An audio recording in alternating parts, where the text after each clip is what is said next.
Let's do a style breakdown of the Love is Blind set.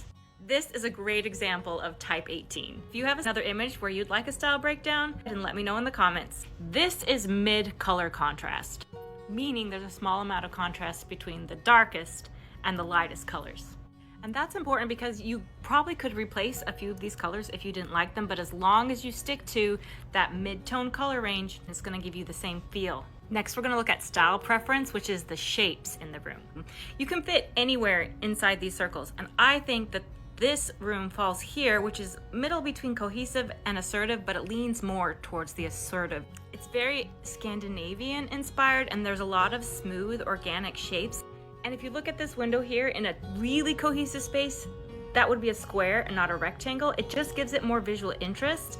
This particular space is a little bit more cohesive. Do you see that there's more simple shapes? We talk about visual density, and this is a fairly maximal space. I wouldn't put it all the way on the scale to maximal, but there's a lot of stuff going on visually, especially in the background. You can see all the lights, and the shelves have a lot of things on them, and these little tables here, there's a lot of visual interest. So it leans towards the maximals. Last thing we're going to talk about is lighting. They've got some really cool colored overhead lighting, and right above here are probably some strip lights that are shining purple.